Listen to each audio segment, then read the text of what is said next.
আসেন, ফকিনি বাচ্চা বেঁচতে থাকে।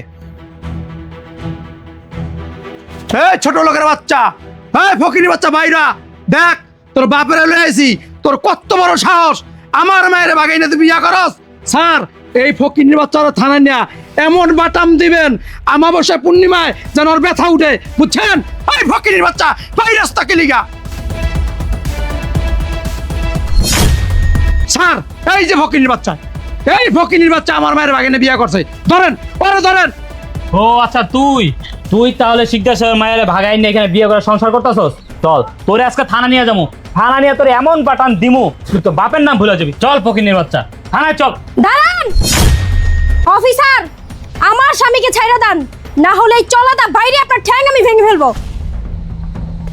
আমার স্বামীরে ছাইড়া দেন, না হলে আপনাদের নলি নুলি বাইরে আমি ভেঙে ফেলবো। এই, আপনার এত বড় সাহস? আমি একজন পুলিশ অফিসার, আপনি আমাকে হুমকি দিচ্ছেন? কে আপনি? অফিসার, এই হচ্ছে আমাদের মেয়ে। অফিসার, আমার স্বামীকে ছাড়েন বলতাছি, না হলে আপনি পুলিশ অফিসার না কি সেটা কিন্তু আমি দেখবো না। এই, তুমি এখানে দাঁড়াইছো কেন? মেরে নিয়ে চলো। আর অফিসার, আপনিও দাঁড়াইছেন, কিন্তু তামসা দেখতে আপনার আনছি। ফকিনি বাচ্চারা ধরেন, ধরে থানায় নিয়ে যান। খবরদার বাবা, তোমার এত বড় স্পর্ধা, তুমি পুলিশ নিয়ে আসছো আমার স্বামীকে অ্যারেস্ট করানোর জন্য? তুই আমার মেয়ে হইয়া তা ফকিনির বাচ্চারে বিয়া কইরা আমার মান সম্মান সব ধুলাই মিশাই দিছস। যাওয়ার হইছে, তোর মার সাথে বাড়ি চল। বাবা, আমি আমার স্বামীর বাড়ি ছেড়ে কোথাও যাব না। কি বললি তুই? তোর স্বামীর বাড়ি এটা? হ্যাঁ, এটাকে বাড়ি বলে? তুই জন্মের পরে কখনো এরকম পরিবেশ দেখেছিস? হ্যাঁ, আশ্চর্য। শোন, আবেগ দিয়ে জীবন চলে না, বুঝতে পারছিস? এই ভিখারি ছেলেটা, গরিব ছেলেটা নিশ্চয়ই তোকে জাদুটনা করেছে। চল আমার সাথে বাড়ি চল। মা, বলছি না আমি আমার স্বামীকে ছেড়ে আর আমার স্বামীর বাড়ি ছেড়ে কোথাও যাব না। আর ও আমাকে জাদুটনা করেনি, আমি ওকে ভালোবেসে ওর হাত ধরে এখানে আসছি আর এখানেই থাকবো। অফিসার, এই ছোট লোক ফকিন্নির বাচ্চাকে অ্যারেস্ট করেন। ওর নামে ওয়ারেন্ট বের হয়েছে। ওর এত বড় সাহস, ও একজন শিল্পপতির মেয়েকে ফুসলিয়ে ফাসলিয়ে বিয়ে করে তার সম্মানহানি করেছেন। না না না, এটা তো মিথ্যা কথা। আমি তো ওর ফুসলায় ফাসলায় বিয়ে করি নাই। আমরা দুজনের অনেক ভালোবাসি, আমরা ভালোবাসা বিয়ে করছি। আমার নামে মিথ্যা মামলা দেওয়া হইতাছে। এই ছোট লোকের বাচ্চা, তুই কি মনে করছস কোটিপতির মায়ের বিয়া করে কোটিপতি হবি? এই কারণে কোটিপতির মায়ের ফুসলা ফাসলা বিয়া করছস? তোর আজকে থানায় নিয়ে এমন বাটান দিমু তুই কোটিপতির মায়ের বিয়া করার শখ মিটা দেব। স্যার, আমার মায়ের ছোট মানুষ, ওই কিচ্ছু বোঝে না। এই ফকিনির বাচ্চায় আমার মেয়ের বের নষ্ট করছে। কি বললা বাবা? আমার ব্রেন ওয়াশ করছে? আমি ছোট?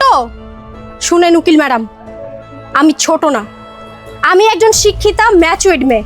আমার বয়স এখন 25, আর ও আমার ব্রেন ওয়াশ করে আমাকে জাদুটনা করে বিয়ে করেনি। আমি নিজের ইচ্ছায় সবকিছু বুঝে শুনে ওকে ভালোবেসে ওকে বিয়ে করে ওর হাত ধরে এখানে আসছি। আপনি তো উকিল, আইন কানুন সব জানেন। আমার বাবা ওর উপরে যে অভিযোগ করেছে তা সম্পূর্ণ ভিত্তিহীন। কি ব্যাপার? আপনি আমাদেরকে কি বলেছিলেন? আপনার মেয়েকে জোর করে বিয়ে করেছে। আপনার মেয়ে নাকি ছোট? এখন আপনার মেয়ে তো বলতেছে ওর 25 বছর বয়স। আপনার মেয়ে আপনার বিরুদ্ধে সাক্ষী দিচ্ছে। আপনি কেন মিথ্যা কথা বলছিলেন বলেন? ঠিক আছে সাহেব, এখানে আমাদের কিছু করার নাই। আপনার মেয়ে তো আপনাদের বিরুদ্ধে কথা বলতেছে, ও তো চায় এখানে সংসার করতে।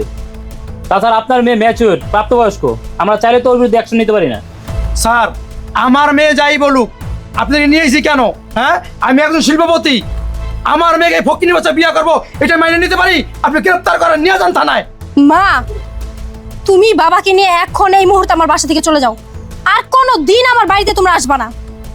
শোন মা, আমি তোকে আবারও বলছি, তুই আমার সাথে এক্ষুনি আমাদের সাথে বাড়িতে চল। আরে, আবেগ দিয়ে জীবন চলে না, তুই কেন বুঝতে পারছিস না? আরে, এই ছেলে তোকে কি দিয়েছে এই পর্যন্ত? না ভালো খাবার, না ভালো কাপড় চোপড়। চল। মা, আমি আমার স্বামীকে ভালোবেসে বিয়ে করেছি, আমার বিয়ে হয়ে গেছে। ও আমাকে যথেষ্ট ভালোবাসে আর সুখে রেখেছে। আমি এখানে ভালো আছি, তোমরা কেন বুঝতে চেষ্টা করতেছো না? হ্যাঁ, আমার প্রয়োজন নাই তোমাদের ওই টাকা পয়সা অর্থ সম্পত্তি বিলাসিতার, আমার কোনো প্রয়োজন নাই। আমি আমার স্বামীকে ভালোবাসি আর ওর সাথেই থাকবো, তোমাদের সাথে কোথাও যাব না। তোমরা আমার বাসা থেকে চলে যাও। কি বললি? তুই আমার সাথে যাবি না? তুই যদি আজকে আমার সাথে না যাস, তুইও শুনে রাখ, তোর আমি ত্যায্য করুম, আমার বিষয় সম্পত্তি তোর আমি বঞ্চিত করুম। আর এই যে ফকিনির বাচ্চা, তোরে বলতেছি, তুই যে আশা আমার মেয়ের বিয়ে করছস, তুই তো ভাবছিস আমার মেয়ের বিয়ে কইরা তুই বিষয় সম্পত্তির মালিক হবি না, সেই স্বপ্ন তোর কোনোদিনই পূরণ হইব না। কি বললা বাবা? তুমি আমাকে তোমার বিষয় সম্পত্তি থেকে বঞ্চিত করবা, আমাকে ত্যায্য করবা? করো, তোমার যা খুশি তুমি করো।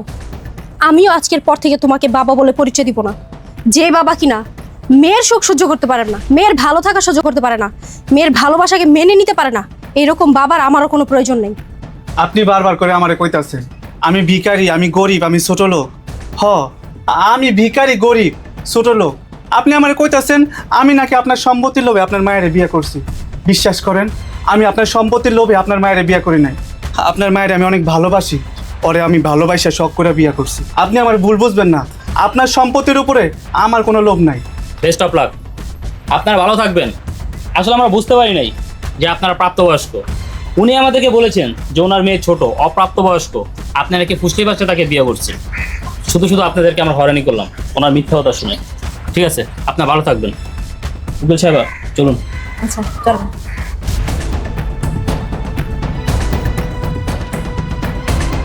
ফকিন্নির বাচ্চা, ছোট লোকের বাচ্চা, তুই আমার মেয়ের বিয়ে কইরা আমার মান সম্মান সব ধুলাই মিশাই দিছস। আমি চলে যাইতেছি, তুই শুই না রাখ। হ্যাঁ, আজকের পর থেকে তোর প্রত্যেকটা কাজে আমি বিপদে দাঁড়ামু, বুঝতে পারছস? তোর আমি ভালো থাকতে দিব না, সুখে থাকতে দিব না, ছোট লোকের বাচ্চা। বাবা, তুমি এখনই আমার বাসা থেকে চলে যাও, আর কোনো দিন আমার বাসা আসবে না তুমি। এই চলো।